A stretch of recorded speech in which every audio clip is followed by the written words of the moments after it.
तो ये class basically MP set और यूजीसी नेट जिनका एग्ज़ाम जून 2023 में है उसी से संबंधित है। और मैं बात कर रहा हूँ, आपको बता दूँ, MSW01 की अगर आप किताब पढ़ेंगे तो उसमें एक टॉपिक मिलता है दूरवर्ती के लेकर, है ना, दूरवर्ती एजुकेशन को लेकर। तो आज मैं बात करने वाला हूँ दूरवर्ती शिक्षा के माध्यम से समाज कार्य की शिक्षा क्या है, सोशल वर्क एजुकेशन के थ्रू डिस्टेंस लर्निंग क्या है, इनके बारे में हम लोग जानेंगे आज थोड़ा सा। और ये टॉपिक आपको एमपी सेट में भी और यूजीसी नेट में भी मिल जाएगी। समय की बात मैं करूँ तो समय निर्धारित कर दिया गया है। जो MSW के स्टूडेंट है उनकी जो क्लास है दोपहर को है और वो डेली है 1 PM पर और 1 से लेकर 2 बजे तक चलेगी। और ये जो क्लास है 1 PM वाली, ये काफ़ी मदद करेगी एमपी सेट सोशल वर्क के स्टूडेंट के लिए और यूजीसी नेट सोशल वर्क के लिए। इनके लिए बहुत बेनिफिशियल है ये, जो दोपहर की 1 बजे से रखी गई है। बाकी यूजीसी नेट और एमपी सेट का सिलेबस कॉमन है, आप जानते हैं, तो इस वजह से इसकी जो क्लास है ये भी निर्धारित कर दी गई है 6:30 पर आप लोगों की ये क्लास चलेगी शाम को।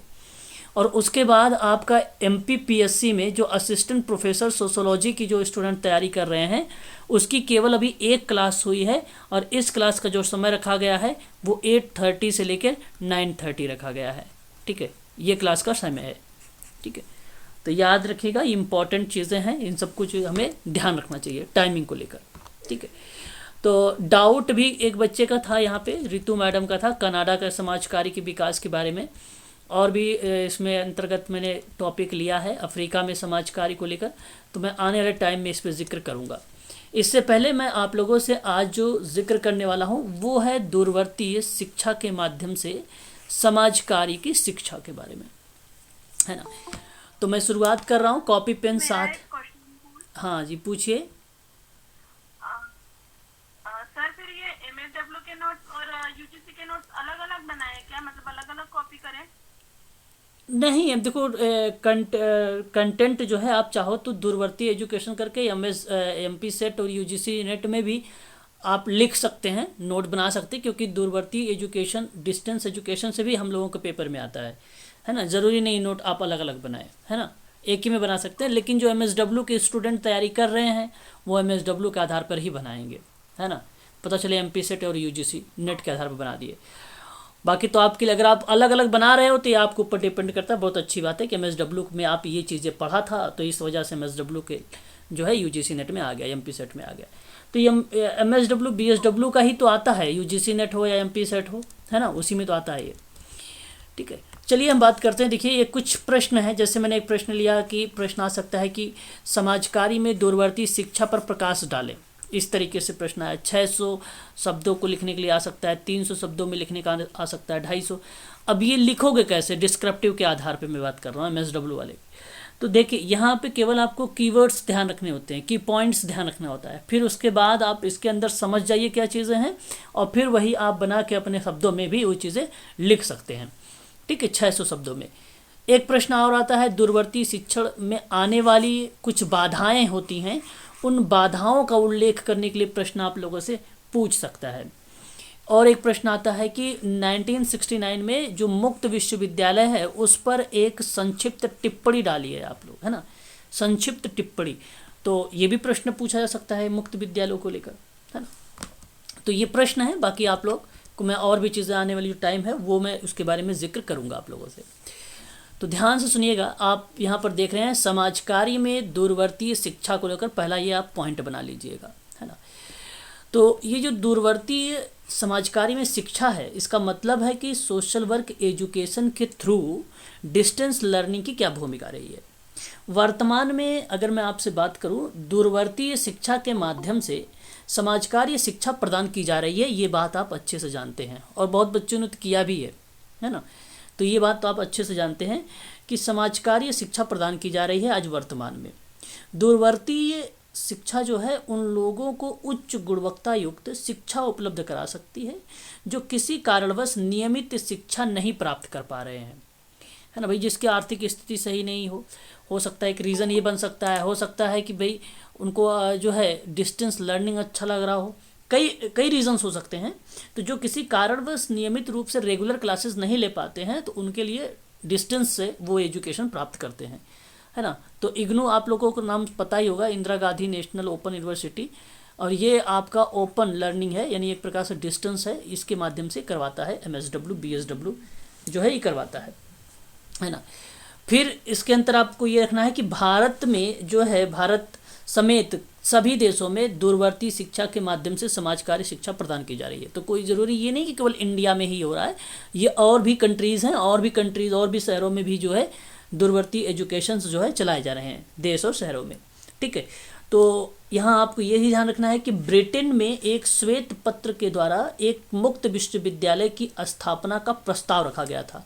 तो सबसे पहले अगर जब कोई बात आती है तो ब्रिटेन, आप लोग एक नाम याद रखेंगे, ब्रिटेन में सबसे पहले की बात है, और उस समय इन्होंने एक श्वेत पत्र, श्वेत का मतलब होता है सफ़ेद, है ना, तो बोला जाता है एक श्वेत पत्र, एक श्वेत पत्र के द्वारा से जो है ओपन यूनिवर्सिटी की स्थापना का जो है प्रस्ताव रखा गया था। अब श्वेत शब्द जब कभी मिलता है, अगर हमें MP सेट में मिल जाए या UGC नेट में मिल जाए, तो हमारा दिमाग तुरंत क्लिक हो जाना चाहिए कि भाई ये श्वेत पत्र का जो मुक्त विश्वविद्यालय की स्थापना की बात की गई, तो कहीं ना कहीं ब्रिटेन से रिलेट करता है। बात करूँ मैं 1969 की, 1969 में स्थापित हुआ था इस यूनिवर्सिटी का नाम रखा गया दी ब्रिटिश ओपन यूनिवर्सिटी। तो ये आप ध्यान रख सकते हैं इसके बारे में। क्लियर? बता दीजिए एक बार, कोई दिक्कत तो नहीं होना चाहिए आप लोगों को? No sir. चलो नहीं सर। बहुत बढ़िया। तो उसके बाद अगर हम बात करें आप लोगों से, तो ध्यान रखिएगा कि दूरवर्ती शिक्षण प्रदान करने वाला प्रथम विश्वविद्यालय जो था वो ब्रिटेन का ही था। नाम चाहो तो नोट कर सकते हो, जो मैंने अभी आपको बताया, द ब्रिटिश ओपन यूनिवर्सिटी, जो दूरवर्ती शिक्षण प्रदान करने वाला प्रथम विश्वविद्यालय बना। आपको बताऊं, आप लोगों को एक चीज़ और इम्पॉर्टेंट पॉइंट के रूप में देना चाहता हूं मैं आप लोगों से।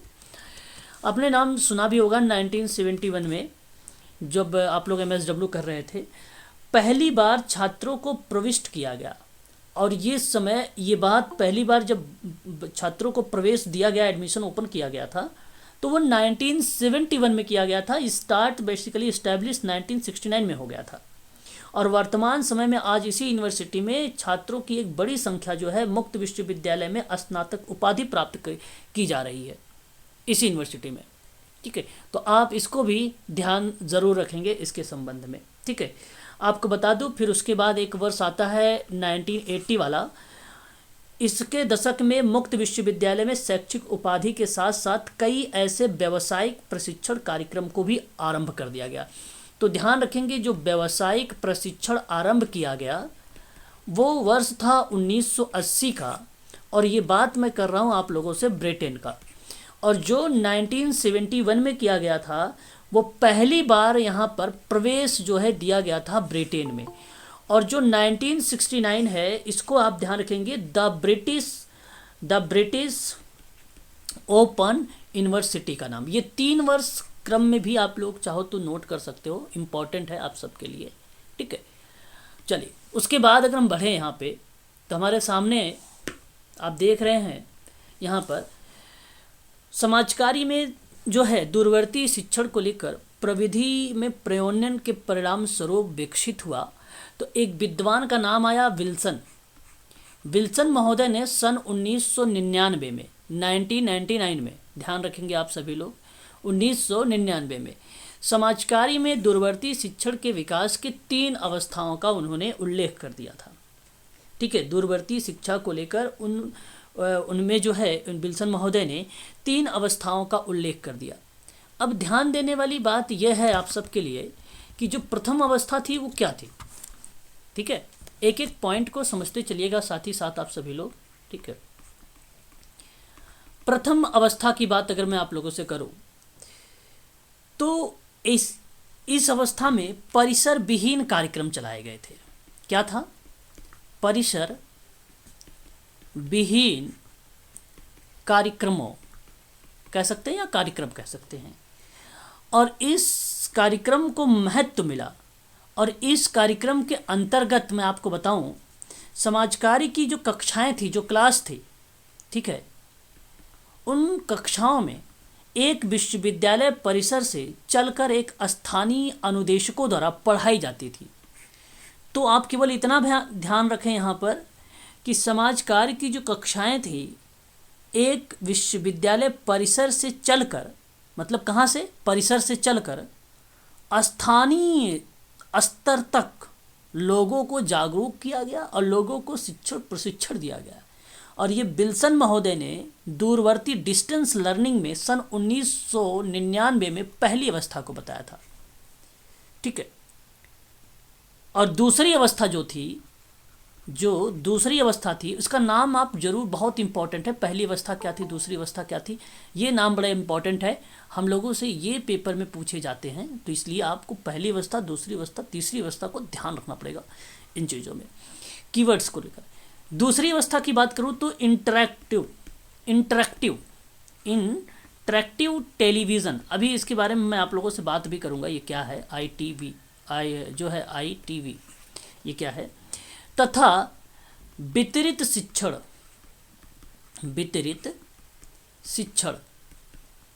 से संबंधित था। ये दूसरी अवस्था था, ये दूसरी अवस्था थी, विल्सन की दूसरी अवस्था थी। जो दूसरी अवस्था थी वो थी इंटरैक्टिव टेलीविज़न और वितरित शिक्षण। इसमें मतलब एक प्रकार से लोगों को अंतःक्रिया के बारे में जोड़ा गया, और इसमें भी लोगों को प्रशिक्षण को लेकर समुदाय के स्तर पर, समूह के लेवल पर बनाकर लोगों को जो है जागरूक किया गया। तो एक समाज कार्य की डिस्टेंस लर्निंग का माध्यम, विल्सन ने कहा कि ये दूसरी अवस्था है जब यहाँ पे हम अंतःक्रिया करते हैं। उसके बाद हमारे सामने एक तीसरी अवस्था आती है। तीसरी जो अवस्था है इसको भी आप ध्यान रखेंगे।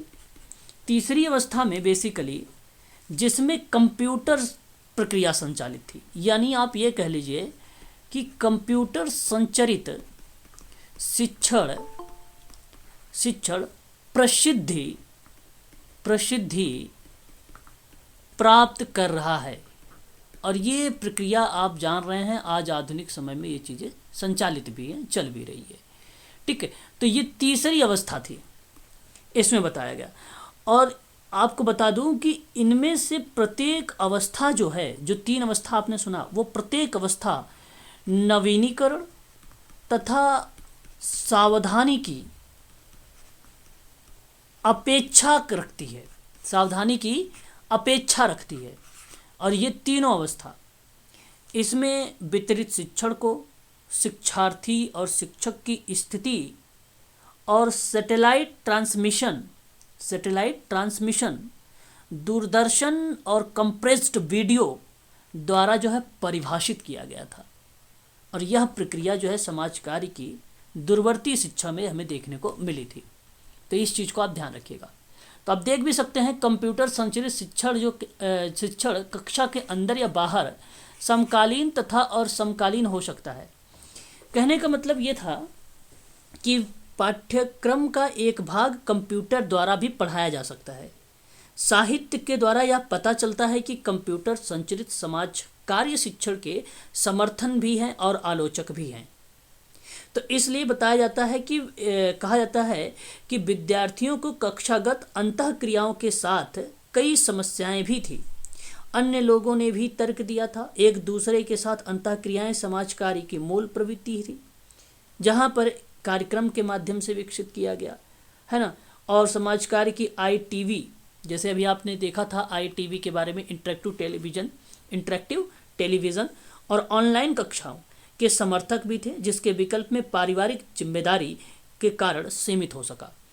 तो इस तरीके से डिस्टेंस लर्निंग की जो है भूमिका विल्सन महोदय के अकॉर्डिंग सन 1999 में जो है प्रक्रिया हमें देखने को मिली। यह भी 3 अवस्था में, इसलिए आपको ये चीज़ें ध्यान रखना होगा, ठीक है। और जो शुरुआत में बताया है 1969 में स्थापित हुआ ब्रिटेन में श्वेत पत्र के माध्यम से दी ब्रिटिश ओपन यूनिवर्सिटी। दूसरा आपको बताऊं 1971 में प्रथम बार छात्रों को प्रवेश किया गया और वर्तमान समय में आज एक बड़ी संख्या में मुक्त विश्वविद्यालय में स्नातक उपाधि जो है ये प्रोवाइड करा रहा है। सन 1980 के दशक में मुक्त विश्वविद्यालय में शैक्षिक उपाधियों के साथ साथ जो व्यावसायिक प्रशिक्षण कार्यक्रम थे वो भी शुरुआत कर दी गई थी। और 1990 के दौरान में एक मुक्त यूनिवर्सिटी में जो है प्रमाण पत्र, डिप्लोमा, उपाधि कार्यक्रम की जो संख्या थी वो काफ़ी बढ़ गई सन 1990 में, है ना। तो उस समय लोगों को जो है प्रोवाइड किया जा रहा था। तो इस तरीके से आप लोग जो है इसके बारे में समझ सकते हैं। चलिए आगे बढ़ें। फिर इतनी बातें अगर आप लोगों को समझ में आ गई है तो बताएं। 1969, 1971, चलो बहुत बढ़िया। एक एक चीज़ों को आप समझते चलिए साथ ही साथ। फिर अगर हम बात करें आगे तो आपको बता दूं कि इसमें आपको एक नाम दिखाई दे रहा होगा, स्टोक्स एंड फ्रेडोलिनो का नाम, है ना। ये भी नाम इम्पॉर्टेंट है हमारे लिए। सन 2000 की ये बात है, सन 2000 की ये बात है। और उसमें ये पाया, ये जो है फ्रेडोलिनो और स्टोक्स ने, कि डिस्टेंस सोशल वर्क एजुकेशन में अंतःक्रिया हेतु अवसरों का परिणाम था और छात्रों के द्वारा अधिक सकारात्मक अनुभव को भी प्राप्त किया था। तो पॉजिटिव, अब रीज़न यही है ना कि भाई जिनके पास मान लो जो जॉब भी कर रहे हों और भी कोई सी काम में लगे हों या किसी की आर्थिक स्थिति सही नहीं है तो डिस्टेंस ओपन रेगुलर से नहीं कर सकता तो डिस्टेंस में जाता है। इस तरीके के अंतःक्रिया और अवसरों का जो परिणाम हमें देखने को मिला है, तो ये बात स्टोक्स एंड फ्रेडोलिनो ने 2000 में पाया था। मैं आपको बता दूं उसके बाद एक और प्रक्रिया इससे पहले आई थी जिनका नाम था जीगर। जीगर एक विद्वान का नाम है, जीगर एक सामाजिक कार्यकर्ता का नाम है। और इन्होंने सन 1995 में, ठीक है, डिस्टेंस लर्निंग के बारे में कहा कि दूरवर्ती पठन छात्रों के बीच में सहयोग ला सकता है और पारस्परिक सहायता की उन्नति भी कर सकता है ना। रेसिप्रोकल जो हेल्प है वो एक प्रकार से डेवलप भी कर सकता है।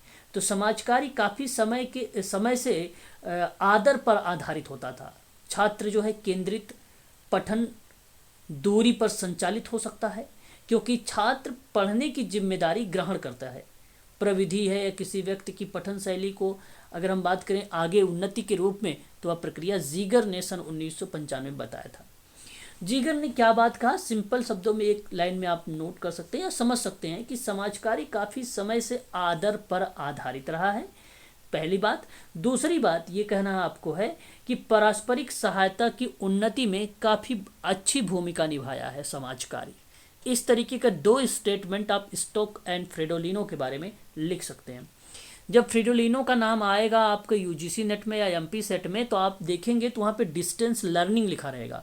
विल्सन रायलैंड और विल्सन का नाम आता है, हालांकि आप लोगों को पता होगा वो कम्युनिटी ऑर्गेनाइजेशन में आता है, लेकिन अगर डिस्टेंस लर्निंग की 3 अवस्थाओं के बारे में जिक्र करेगा तो आप तुरंत समझ जाइएगा कि वो विल्सन का नाम आता है ना। बाकी तो कम्युनिटी ऑर्गेनाइजेशन जब मैं पढ़ाऊंगा तो आपको विल्सन और रायलैंड के बारे में बताऊंगा वहाँ पे, ठीक है।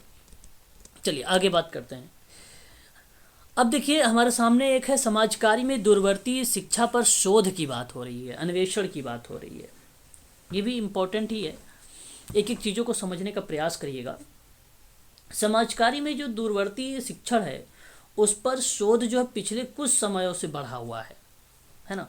परंतु कंप्यूटर बेस्ड अगर मैं कार्यक्रम की बात करूं या कंप्यूटर बेस्ड प्रोग्राम की बात करूं, या तो आप ये कह लीजिए कि कंप्यूटर संचालित कार्यक्रम पर शोध काफ़ी धीमी गति से रहा है इसमें।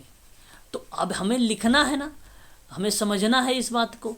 तो समाजकार्य में दूरवर्ती शिक्षा पर शोध के बारे में जब बात आप करेंगे ना तो बड़ी धीमी गति से रही है, बड़ी मंद प्रक्रिया रही है।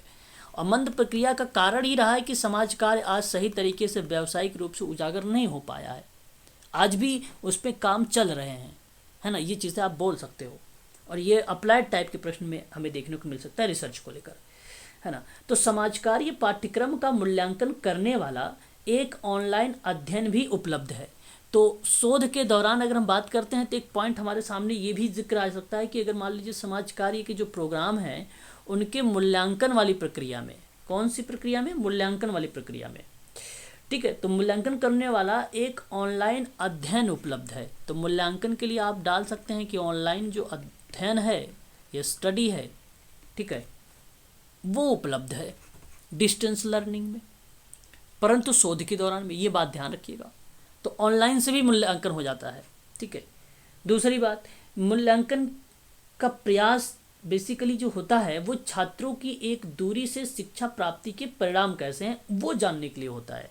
या तो आप सिंपल शब्दों में इस तरीके से समझे, डिस्टेंस लर्निंग का मूल्यांकन आमतौर पर पहले के जो परीक्षण होते हैं और जो बाद के परीक्षण होते हैं, पहले वाला और बाद वाले परीक्षण में, परीक्षण मतलब टेस्ट, उन परिवर्तन में सुसंगत होना मतलब पहले क्या कितने वो थे। अगर हम बात करें सन 1990 से पहले भी तो डिस्टेंस लर्निंग उतनी फेमस नहीं रही है, लेकिन आज के दौर में बात करूँ 2023 इस समय चल रहा है, बहुत ही फेमस बन गया है डिस्टेंस लर्निंग। बेसिकली मैं बता दूं आपको, डिस्टेंस लर्निंग और रेगुलर एजुकेशन जो दोनों प्रोवाइड करते हैं कोई ज़्यादा अंतर नहीं है, बशर्ते में आप, अच्छा ये भी नहीं है कि आपने डिस्टेंस कर रखा है और एक बच्चे ने रेगुलर कर रखा है, अब आपका सिलेक्शन हो गया तो आपने रेगुलर करा तो चलो आपको पहले प्राथमिकता दी जाए, ऐसा कुछ नहीं है। आजकल तो नंबर हो गए हैं, कट ऑफ हो गए हैं, निर्धारित करें आपने अगर अच्छे नंबर गेन कर लिए तो आपको पहले सिलेक्शन दे दिया जाएगा। ये प्रक्रिया नहीं है ना कि भाई रेगुलर कर रखा है, रेगुलर वाले के पास ज़्यादा एजुकेशन मतलब ज़्यादा नॉलेज होगी, ऐसा कुछ नहीं। प्रैक्टिकल इसमें भी है, आजकल डिस्टेंस वाले में भी है और प्रैक्टिकल इसमें भी है, रेगुलर वाले में भी है ना, कुछ खास इसमें कोई अंतर नहीं। सिलेक्शन के दौरान, गवर्नमेंट जॉब के दौरान आप दोनों की इक्वलिटी यानी समानता की बात की जाएगी। तो ये चीज़ें आप ध्यान रखिए कि जो पहले, अब इन दोनों में क्या है कि मूल्यांकन करने वाली प्रक्रिया बता रहा हूँ। शोध में ये मिला है, शोध रिसर्च मिला है कि पहले का जो परीक्षण था और बाद के परीक्षण में जो परिवर्तन होने की सुगमता की बात करता है, तो ये समाज कार्य में दूरवर्ती शोध पर भी एक शब्द हमें देखने को मिल जाता है रिसर्च में। ठीक है, उसके बाद हमारे सामने एक और शब्द आता है, आसानी से उसकी तुलना नहीं की जा सकती, बात सत्य है, फिर भी पाठ्यक्रमों पर प्रशिक्षकों का भी ध्यान लगा रहता है ना। तो सपोज मान लीजिए कि कुछ अध्ययनों में उसी प्रशिक्षक ने, एक टीचर ने दूरवर्ती और कक्षाओं को पढ़ा रहा था मुखाभिमुख होकर, तो समाज कार्य शिक्षण में डिस्टेंस लर्निंग अध्ययन की जो प्रभाविता पर ध्यान दिया गया सबसे ज़्यादा, तो वो ITV था। ITV का मतलब तो आप लोग समझ ही रहे होंगे, विल्सन के अकॉर्डिंग जो बोला गया है इंटरेक्टिव टेलीविज़न, इसी को वितरित शिक्षण भी कहा जाता है। ये दूसरी अवस्था काफ़ी ज़्यादा फेमस रही है रिसर्च में, ये काफ़ी ज़्यादा जो है फेमस रही है, ये बात आप ध्यान रखिएगा। तो 3 बातें इसमें हैं, एक CBP है और एक आपका मूल्यांकन है, एक ICTV है। ये 3 बातें आप शोध के दौरान में शुरुआत में लिख सकते हैं। पहली बात तो मंद गति से, ये आप जानते हैं, ऑनलाइन के माध्यम से मूल्यांकन होता है, ये भी जानते हैं, और जो इंटरेक्टिव टेलीविज़न है इसकी भूमिका जो है यहाँ पे संचालित है, इसलिए आपको ये भी काफ़ी प्रभावी रूप से अध्ययन करता है, इसलिए आपका ये भी प्रक्रिया इसमें संचालित रहेगी। इसी में अगर मैं आपसे एक विद्वान का नाम लूँ, आपको पता होना चाहिए डाल्टन के बारे में। डाल्टन का नाम सुने हो आप लोग?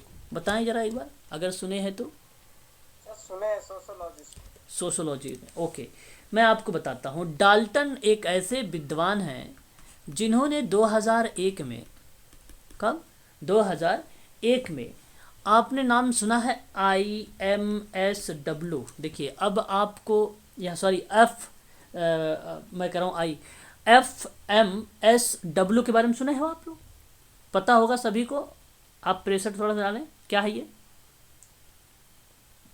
बहुत सिंपल शब्द है, नहीं याद आ रहा है सर। फेडरेशन कह रहे हैं आप? फेडरेशन नहीं, देखो इनके द्वारा जो है, जो field master of social work है ना, जो field master of social work है, ठीक है, ये चीज़ आपको ध्यान रखना है। और यह प्रक्रिया जो है डाल्टन महोदय की थी। शिक्षा में अगर हम बात करें आप लोगों से, इनकी भूमिका थी। तो कहीं कहीं हमें जो है, जब फील्ड वाली प्रक्रिया को संचालित करते हैं तो वह शब्द बन जाता है फंडामेंटल को रिलेट करने, यानी अधिकार को रिलेट करता है। अब जब अधिकार को रिलेट करता है तो वह बेसिकली मोमेंट स्किल बनता है, मोमेंट स्किल, ठीक है। तो ये बात आप ध्यान रखिएगा, FMS, ये प्रक्रिया ध्यान रखिएगा FMS की। तो ये फंडामेंटल मोमेंट स्किल है, जो ग्रॉस मोटर स्किल का एक विशिष्ट समूह है, जिसमें शरीर के विभिन्न अंग को, चीज़ों को शामिल करता है इस प्रक्रिया में, है ना। और इसके दौरान मैं बताऊं आपको, इसमें कहा गया फील्ड वर्क MSW वाले में कि प्रणालियों की जो कक्षाओं का मूल्यांकन किया जाएगा उसमें 4 समूहों की तुलना की जाएगी। 4 ऐसे ग्रुप रहेंगे, उसकी कंपेयर किए जाएंगे। 4 ग्रुपों का कंपेयर होगा। मतलब इन्होंने समूह बना के जो है प्रणालियों को बनाएंगे, मतलब मूल्यांकन करेंगे। कोई भी अगर आप मूल्यांकन करते हैं डिस्टेंस लर्निंग का, तो ये ज़रूरी नहीं है कि केवल 3-4 ही समूह बनाए, और भी समूह आप बना सकते हैं, अनगिनत समूह बना सकते हैं आप, ठीक है। लेकिन डाल्टन ने 2001 में 4 समूहों की कंपेयर किया था। इसलिए आपसे अगर पूछा जाएगा कि डाल्टन ने 2001 में समाज कार्य में दूरस्थ शिक्षा पर शोध प्रणालियों के मूल्यांकन कितने समूहों की तुलना पर किया था, तो ध्यान रखेंगे 4 समूहों की तुलना पर किया था। बस ये एक बात ध्यान रखेंगे डाल्टन महोदय का डिस्टेंस लर्निंग में, है ना। उसके बाद अगर हम बात करें तो दूरवर्ती एजुकेशन को लेकर छात्रों के बीच में तुलनीय उपलब्धि प्राप्त हुई। उसमें काफ़ी प्रक्रिया जो है उच्च मानी गई। तो इंटरेक्टिव टेलीविज़न के छात्रों में सामाजिक नीति में उसमें स्नातक पाठ्यक्रम के कथनों को कौशलों में सुधार किया, ये प्रक्रिया देखने को मिली। फिर उसके बाद एक MSW कार्यक्रम के मूल्यांकन में जो सदरलैंड थे, फ्रेडोलिनो थे, इन्होंने 2000 के परिसर स्थिति में डिस्टेंस लर्निंग के बीच में अंतर पाए, ठीक है, ये चीज़ें देखने को मिली। और वहीं पर छात्रों ने क्लास में परिचर्चा की अधिक जो है सहभागिता पर बल दिया। तो ये रिसर्च का पार्ट है, शोध का पार्ट है, इसलिए आपको ये बात भी ध्यान रखना पड़ेगा, ठीक है। इतनी चीज़ें आप लोगों को ध्यान रखनी होगी, ठीक है। चलिए आगे बढ़ते हैं। फिर उसके बाद हम देखेंगे नेक्स्ट पॉइंट पर, और नेक्स्ट पॉइंट हमारे सामने आता है कि दूरवर्ती शिक्षण में आने वाली कौन कौन सी ऐसी बाधाएं हैं जो दूरवर्ती या डिस्टेंस लर्निंग में नकारात्मक प्रभाव डालती है।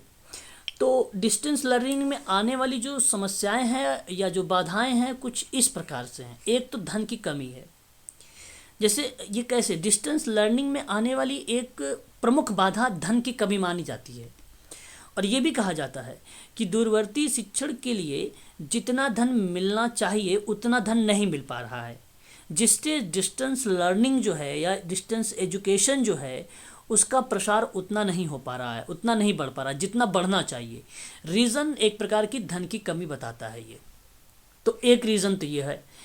लेकिन अब धीरे धीरे क्या है, इसमें इम्प्रूव हो रहा है। लागत अधिक आना, ये भी एक प्रकार की बाधा है। डिस्टेंस लर्निंग में ना या डिस्टेंस एजुकेशन में अन्य जो शिक्षण की अपेक्षा लागत इसमें अधिक आता है, अधिक लागत होता है, इसलिए आप ये भी ध्यान रखेंगे। अधिक समय का लगना भी क्या है कि दूरवर्ती शिक्षण की एक प्रमुख बाधा मानी जाती है कि इसमें समय अधिक लगता है। कई बार तो आने जाने में भी काफ़ी अधिक समय लग जाता है, ये भी प्रक्रिया इसमें संचालित होती है। नेक्स्ट पॉइंट है भौगोलिक परिस्थितियों का अनुकूलन ना होना। मतलब कई बार तो किसी स्थान की भौगोलिक स्थितियाँ इतनी क्लिष्ट होती है कि वहाँ पर शिक्षण करना अधिक या काफ़ी मुश्किल हो जाता है, जो डिस्टेंस एजुकेशन का एक प्रमुख बाधा के रूप में बन जाता है, ठीक है। तो काफ़ी अधिक होती है, या एक प्रकार से आप कह लीजिए कि एक प्रकार की ऐसी समस्याएं हैं जो अनुकूलित होने में काफ़ी परेशानी करती है, भौगोलिक परिस्थितियाँ, ठीक है। कई बार ऐसा हमें देखने को मिलता है। इसका मतलब समझ रहे हैं, भौगोलिक परिस्थितियों का मतलब बताइए जरा, आप लोग समझ रहे हैं भौगोलिक परिस्थितियाँ? मुझे ये बताइए भौगोलिक परिस्थितियाँ का मतलब समझ रहे हैं क्या है? भौगोलिक परिस्थितियाँ का मतलब होता है ना, जैसे जहाँ पे अपने डिस्टेंस लर्निंग लेने जा रहे हो वहाँ का जो वातावरण है या जो अनुकूलित स्थितियाँ हैं वो पॉजिटिव है या सकारात्मक दृष्टिकोण से देखा जाए तो वो अच्छी है या नहीं है।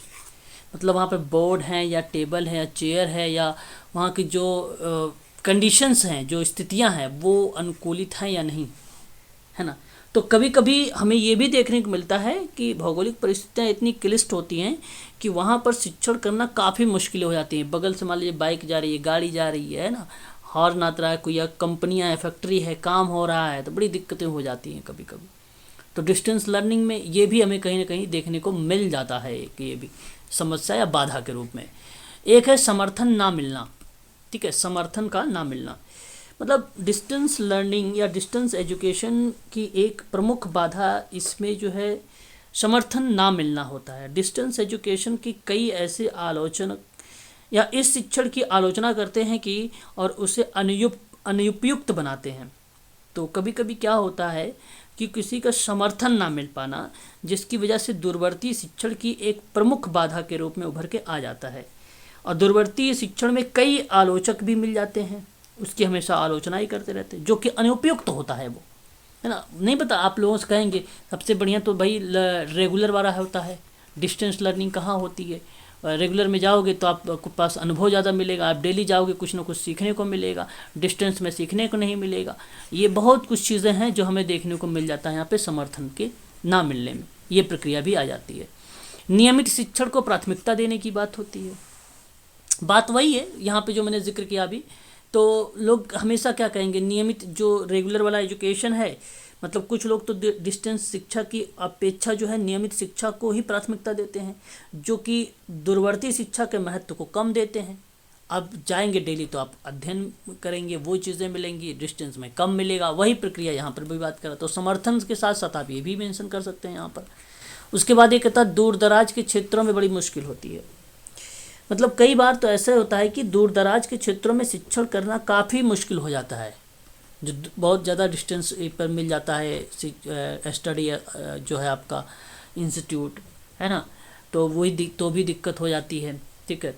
और कुछ जगह ऐसे एरिया में आपको दे देता है जहाँ पे वहाँ पे कोई साधन ही ना हो, आने जाने का आवागमन ही ना हो, है ना। ऐसे ऐसे जगहों पर भी आप लोगों ने जब फॉर्म भर रहे होंगे MSW का, तो आपको मिला होगा स्टडी सेंटर चूज करने के लिए, तो आपने वहाँ पर ध्यान दिया होगा कि भाई कहाँ पर आवागमन ठीक ठाक है, वहाँ पे संसाधन वगैरह ठीक ठाक है कि नहीं, तो वहीं स्टडी सेंटर को हम लोग चुनाव करें, अदरवाइज़ ना चुनाव करें। तो ये भी कहीं ना कहीं हमें देखने को बाधा के रूप में आता है। संसाधनों की कमी होती है भाई, बिल्कुल बात सही है कि दूरवर्ती एजुकेशन में वर्तमान समय में देखा जाए तो बहुत ज़्यादा संसाधनों की कमी है ना। ढंग से तो आपको कोई जो सुपरवाइज़र होता है वो तो नहीं देते ढंग से, आप लोगों को प्रोवाइड ही नहीं कराते हैं। आवाज़ नहीं जा रही है? हेलो। समर्थन ना मिलना, समर्थन ना मिलना मतलब वही ना कि डिस्टेंस एजुकेशन में कई ऐसे लोग मिल जाते हैं, बड़ी आलोचना करने लगते हैं, आलोचक होते हैं कि कहते भैया कि ये ठीक नहीं है, नियमित एजुकेशन ठीक है, डिस्टेंस एजुकेशन ठीक नहीं है ना। तो वो आलोचनाएं ऐसी मिलती हैं, इससे अनुपयुक्त माना जाता है ना, इसलिए कहते हैं। वैलिडिटी भी तो हो सकता है ना। क्या चीज़? वैलिड वैलिड कैसे, किस टाइप में, जैसे बताइए। जैसे कि रेगुलर वाला का वैलिड उसका मान्यता है और जो डिस्टेंस वाला इसमें मान्यता नहीं है, ऐसे टाइप में भी। हाँ, ऐसे भी कह सकते हो, वैलिड जैसे भी कह सकते हो कि आपकी भाई अदर जो कंट्री हैं उसमें जो है आपको जो रेगुलर वाले हैं उनको मान्यता ज़्यादा प्राथमिकता दी जाती है और जो डिस्टेंस वाले हैं उसको प्राथमिकता कम दी जाती है। ये भी आप कह सकते हैं यहाँ पर, ठीक है, बोल सकते हैं। उसके बाद अगर हम बात करें, देखिए दूरवर्ती शिक्षा के उद्देश्य पर प्रकाश डालिए। ये उद्देश्य होते हैं कुछ उसके, तो गुणवत्ता युक्त शिक्षण को उपलब्ध कराना। मतलब हालांकि डिस्टेंस एजुकेशन के जो उद्देश्य हैं वो काफ़ी इम्पोर्टेंट है। मतलब दूरवर्ती शिक्षण के संस्थान गुणवत्ता युक्त शिक्षा प्रदान करने का प्रयास करते हैं, तो इसलिए कहा जाता है कि गुणवत्ता उपयुक्त शिक्षण उपलब्ध कराना चाहिए। ये एक इसका उद्देश्य बनता है ना, जो कि ऐसा होता नहीं है। रीजंस बाधाओं के रूप में आता है, संसाधन की कमी हो जाए वगैरह देखने को मिल जाती है। फिर नियमित छात्रों को अवसर नहीं मिलता है। मतलब डिस्टेंस एजुकेशन का एक प्रमुख उद्देश्य उन छात्रों को जहाँ पे शिक्षा उपलब्ध कराना है जो किसी वजह से नियमित शिक्षा प्राप्त नहीं कर पा रहे हैं, है ना। तो इनका कारण अगर हम बात करें तो कुछ भी हो सकता है, परंतु ऐसे छात्रों में डिस्टेंस एजुकेशन काफ़ी महत्वपूर्ण भूमिका निभा देता है। तो ये प्रक्रिया भी आपको ध्यान रखनी होगी। परंतु एक चीज़ ध्यान रखें कि डिस्टेंस एजुकेशन का छात्रों को शिक्षा उपलब्ध कराना जो किसी वजह से नियमित एजुकेशन प्राप्त नहीं कर पा रहे हैं, जो नियमित एजुकेशंस नहीं प्राप्त कर पा रहे हैं, तो इनका कारण कुछ ऐसा भी हो सकता है कि ऐसे छात्रों को डिस्टेंस लर्निंग के माध्यम से अपनी भूमिका को निभा सके, तो उनको अवसर मिलना चाहिए। है ना। तो ये चीज़ें होना चाहिए। तो नियमित छात्रों को अवसर नहीं के रूप में आया है, परिप्रेक्ष्य के रूप में आया है। तो यह एक प्रकार से रीज़न बताता है आपको कि कोई कारणवश, है ना, कोई कारणवश। अब रोजगारशुदा लोगों को शिक्षा उपलब्ध कराना है। मतलब डिस्टेंस लर्निंग का प्रमुख उद्देश्य ये है कि रोजगारशुदा लोगों को ही शिक्षा उपलब्ध कराना। कई बार तो ऐसा भी होता है कि व्यक्ति किसी रोजगार में लगे रहने के कारण अपनी शिक्षा नहीं पूरी कर पाती है। डिस्टेंस लर्निंग इस समस्या का समाधान बनकर उभरती है और डिस्टेंस एजुकेशन के माध्यम से ही रोजगार में लगे लोग भी अपनी शिक्षा को फिर पूरा कर लेते हैं। तो कोई एजुकेशन को ही छोड़ देते हैं, पैसे की रीज़न बता सकते हैं या कुछ भी रीज़न हो सकता है। फिर उच्च शिक्षा का जनतंत्रीकरण होना, है ना। मतलब दूरवर्ती शिक्षा का एक प्रमुख उद्देश्य यही है कि शिक्षार्थी के द्वार तक शिक्षा को ले जाकर उच्च शिक्षा को जनतंत्री करना, हायर एजुकेशन को प्रोवाइड करना। अब हायर एजुकेशन MSW, PhD वगैरह, है ना, BSW वगैरह देखने को कहीं ना कहीं मिलता है। पाठ्यक्रमों को व्यावसायिक तथा शैक्षिक आधार बनाना, मतलब विभिन्न पाठ्यक्रमों को जो है व्यावसायिक प्रोफेशनल तरीके से तैयार किया जाता है ताकि छात्रों को रोजगार मिलने में आसानी हो सके, ठीक है। और शिक्षण के मानकों को स्थापित करना, मतलब डिस्टेंस एजुकेशन का प्रमुख उद्देश्य शिक्षण में मानक जो हैं उसको स्थापित करना और उसको बरकरार रखना एक अहम भूमिका होती है। सभी को शिक्षा उपलब्ध कराना है, बिल्कुल बात सत्य है। कोई भी उच्च शिक्षा से वंचित ना रह जाए, है ना, यही डिस्टेंस एजुकेशन का उद्देश्य है। ये आप लोगों को अच्छे से पता होना चाहिए। उसके बाद अगर हम बात करें तो दूर रहने वाले छात्रों को अच्छी शिक्षा देना, ये भी सही है कि डिस्टेंस एजुकेशन का एक प्रमुख उद्देश्य यह भी है कि शिक्षा केंद्रों से दूर रहने वाले जो छात्र हैं उनको अच्छी गुणवत्ता या अच्छी शिक्षा उपलब्ध हो सके। और शिक्षा के स्तर को बढ़ाना है, ठीक है। तो शिक्षा का स्तर बढ़ाना है तो डिस्टेंस एजुकेशन का भूमिका हमें यहाँ पर देखने को मिलती है। तो यह उद्देश्य हैं जो उद्देश्यों पर आप प्रकाश डाल सकते हैं इस तरीके से, ठीक है। अब देखिए, बात है 1969 में एक मुक्त विश्वविद्यालय पर टिप्पणी डालने के परिप्रेक्ष्य में, है ना। आपको पता है कि सन 1969 में, ठीक है, स्थापित एक महत्वपूर्ण मुक्त विश्वविद्यालय है और यह विश्वविद्यालय में विभिन्न विषयों पर विभिन्न पाठ्यक्रमों का निर्माण हुआ और सन 1969 में ये आरंभ हुआ। पाठ्यक्रमों को तैयार करने के लिए विश्वविद्यालय के अधिकारियों वर्ग द्वारा जो है तैयार किया गया था, है ना, अधिकारियों द्वारा, जो अभी मैंने आपको बताया उसी चीज पर आधारित है। और 1971 में क्या हुआ कि पहली बार विभिन्न पाठ्यक्रमों में छात्रों का पंजीकरण कर दिया गया और फिर इसी विश्वविद्यालय में 1980 में के दशक में काफ़ी हद तक छात्र जो है अध्ययनरत रहे, है ना, अध्ययनरत रहे। और 1980 की बात के दौरान में दशक में ही विश्वविद्यालय काफ़ी उसका विस्तार हो गया और विश्वविद्यालय में शैक्षिक उपलब्धियों के साथ साथ विभिन्न व्यावसायिक कार्यक्रमों का भी प्रारंभ हो गया और कंप्यूटर के प्रयोग के कारण छात्रों का पंजीकरण में भी काफ़ी बढ़ोतरी हुई। और फिर 1990 के दशक में दौरान पाठ्यक्रम प्रमाण पत्र हो गया, डिप्लोमा हो गया, उपाधि हो गई इत्यादि संख्याओं में भी बढ़ोतरी होने लगी। कार्यक्रम के बढ़ने के कारण विश्व भर में कई मुक्त विश्वविद्यालय खोले गए और सन 1998 तक 2 लाख व्यक्ति मुक्त विश्वविद्यालय से स्नातक की उपाधि जो है प्राप्त कर चुके थे, ठीक है। अब इंटरनेट से मुक्त विश्वविद्यालय की पहुंच जो है वो काफ़ी बढ़ गया है ना। तो आज अगर हम बात करें यहाँ तो 1,80,000 से अधिक जो छात्र हैं वो ऑनलाइन कक्षाएं प्राप्त कर रहे हैं, है ना। तो ये हमें जो है देखने को मिल जाता है, ठीक है। तो ये बात भी आप लोगों को ध्यान रखना पड़ेगा, है ना। आपको बता दूं, आपने एक नाम तो सुना ही होगा, बहुत लोगों को पता भी होगा, IGNOU, Indira Gandhi national open university है ये। और यह जो है संसदीय अधिनियम के द्वारा सितंबर सन 1985 में यह स्थापित हुआ और एक केंद्रीय विश्वविद्यालय है जिसका मुख्य कार्यालय एक नई दिल्ली में स्थापित किया गया है ना, मैदानगढ़ी में, पता भी होगा। और यह दुनिया का सबसे बड़ा विश्वविद्यालय माना जाता है ना, दुनिया का सबसे बड़ा विश्वविद्यालय माना जाता है। आप ध्यान रखेंगे इग्नू को, है ना, ठीक है। कभी कभी हमसे पूछ लेता है इसकी स्थापना वगैरह के बारे में, तो आप इसको भी ध्यान में रखेंगे ताकि आप आसानी से एग्ज़ाम में कर सकें। सितंबर 1985 में इग्नू की जो है स्थापना हुई है। ठीक है, क्लियर रहेगा? Yes sir, yes sir. चलिए, अब डिस्टेंस और खुली जो शिक्षाएं हैं उन्हीं के माध्यम से अगर हम बात करें, भारत में डिस्टेंस और खुली एजुकेशन को प्रोत्साहन देना, समन्वय करना, मानक निर्धारित करना, शिक्षा के माध्यम से भारत के मानव संसाधन को मजबूत करना, है ना, शिक्षण और अनुसंधान के अलावा प्रशिक्षण और शैक्षिक गतिविधियों का मुख्य आधार बनाना, इसी की भूमिका है। सारी जो है इसी की भूमिकाएं हैं, इग्नू यूनिवर्सिटी की ही, है ना, याद रखेंगे। चल, ठीक है। आज अगर हम बात करें तो नागेश्वर राव जी इसके जो हैं, एक नागेश्वर राव जी कुलपति हैं इसके वर्तमान में इग्नू में। इग्नू के सर? हाँ, इग्नू के कुलपति हैं। ठीक है, मैदानगढ़ी में इसका मेन मुख्यालय है, इस बात को भी आप लोग ध्यान रखेंगे खासकर। ठीक है, चलिए, ठीक है।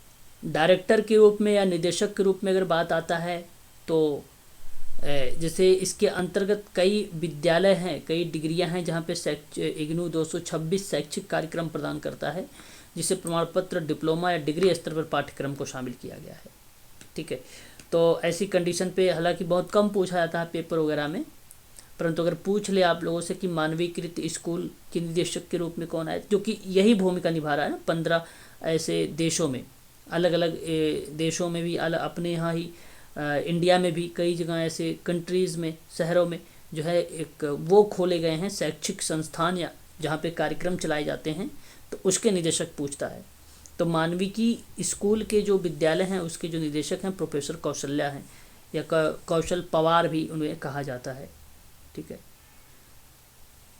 इतनी चीज़ें आप लोग जो है ध्यान रखेंगे। यहाँ पे दीक्षांत एक होता है ना, दीक्षांत समारोह होता है, आप लोगों ने सुना भी होगा, है ना, बहुत सारी यूनिवर्सिटीज़ में होते हैं प्रोग्राम इस तरीके का, है ना, सुना है नहीं सुना है आप लोगों ने? सुने हैं। एक लास्ट जो दीक्षांत अभी लास्ट वाला जो हुआ था 17 फरवरी 2020 का हुआ था इग्नू में। ठीक है, तो रमेश पोखरियावाल निशंक वहाँ पे एक भूमिका निभाए थे इन्होंने, जो मुख्य अतिथि के रूप में थे। ठीक है, मुख्य अतिथि के रूप में थी। ठीक है, तो उस समय अगर कुछ डिग्री उपाधि वगैरह की बात होती है तो 2 लाख से अधिक जो है यहाँ पर डिग्री, डिप्लोमा, प्रमाण पत्र और पंजीक या पुरस्कृत संख्या रही थी 2 लाख से अधिक इग्नू में। ठीक है, चलिए आज के लिए बस इतना ही रखिए आप सभी लोग, है ना। बाकी कल जो हम लोग बात करेंगे, इम्पोर्टेंट क्लास रहेगी व्यवसाय समाज कार्य के मूल्य और सिद्धांत और नैतिकता पर। बहुत ही इम्पोर्टेंट क्लास रहेगी, और इसके अंतर्गत पूर्व परंपरागत और उत्तर परंपरागत के बारे में आप लोगों ने नाम सुना ही होगा। लॉरेंस कोहलबर्ग का नाम आता है, इनके बारे में हम लोग कल बात करेंगे। कोहलर, ठीक है, कोहलबर्ग नाम आता है, कोहलर नाम नहीं आता है, कोहलबर्ग। हाँ, 3 स्तर 6 अवस्था। ठीक है, 3 स्तर और 6 अवस्था के बारे में कल पढ़ेंगे हम लोग, इनके बारे में व्यवसाय समाज कार्य में इनकी क्या भूमिका रही है। ठीक है, तो कल की क्लास में हम लोग देखेंगे। आज के लिए बस इतना ही रखिए आप लोग, ठीक है, चलो।